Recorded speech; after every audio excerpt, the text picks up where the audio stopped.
પુરુષોત્તમ રૂપાલાના નિવેદન બાદ ક્ષત્રિય સમાજમાં વિરોધનો વંટોળ વધી રહ્યો છે. ત્યારે રાજકોટ ખાતે મળેલા ક્ષત્રિય અસ્મિતા સંમેલનમાં ક્ષત્રિયોનો રોષ અને અડગ માગને જોયા બાદ સરકારે મોડી રાત્રે ક્ષત્રિય આગેવાનોને સરકાર સાથે વાતચીત કરવા માટે જણાવ્યું હતું. જો કે રાજ્યમાં સરકાર સાથે બેઠક થાય અને એ પહેલા જ રાજપૂત સંકલન સમિતિના તમામ આગેવાનોની બેઠક છે એ અમદાવાદના ગોતા ખાતે રાજપૂત ભવનમાં થઈ હતી. આ મહત્વની બેઠક હતી અને ત્યારબાદ તમામ આગેવાનો ગાંધીનગરના મુખ્યમંત્રીના નિવાસસ્થાને બેઠક કરવા પહોંચ્યા હતા. લગભગ 1 કલાકથી પણ વધુ સમય સુધી સંકલન સમિતિના આગેવાનો સાથે મુખ્યમંત્રી ભૂપેન્દ્ર પટેલ, CR પાટીલ તેમજ ભાજપ ક્ષત્રિય આગેવાનોએ બેઠક ચાલી હતી.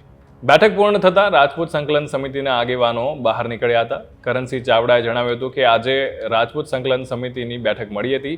પાર્ટ 2 બાબતે રણનીતિ નક્કી કરવામાં આવી રહી હતી અને અમારા કેટલાક આગેવાનોને સરકાર મળવા માંગે છે અને તેવા આમંત્રણના ફોન આવ્યા હતા. આજે મુખ્યમંત્રીને મળવા આવ્યા હતા અને અમે અમારી બધી જ રજૂઆત છે એમની સાથે કરી હતી. ક્ષત્રિય સમાજની એક જ માંગ છે કે રૂપાલાની ટિકિટ રદ કરો. તેમણે કહ્યું હતું કે અમે તમારી વાત હાઈકમાન્ડ સુધી પહોંચાડીશું. તમે ખૂબ જ સંયમ રાખ્યો છે. અમે કહ્યું હતું કે રૂપાલા બાબતે કોઈ પણ સમાધાન કરવામાં આવશે નહીં અને આજે સર્વાનુમતે ઠરાવ થયો છે. પુરુષોત્તમ રૂપાલાની ટિકિટ રદ કરવામાં આવે, બસ એક જ માંગ છે. અને જ્યારે આ બધી વાતો ચાલી રહી છે ત્યારે આજે પુરુષોત્તમ રૂપાલા છે રાજકોટમાં પોતાના સમર્થકો સાથે ફોર્મ ભરવા માટે જવાના છે. એટલે આ આખી જે ઘટના બની રહી છે એટલે હવે જોવાનું એ રહેશે કે કેવી રીતે આ વળાંક એક નવો આવશે, જે આખું ચિત્ર છે એ બદલી શકે કે નહીં, એ જોવાની આપણે બધાએ જ રાહ રહેશે.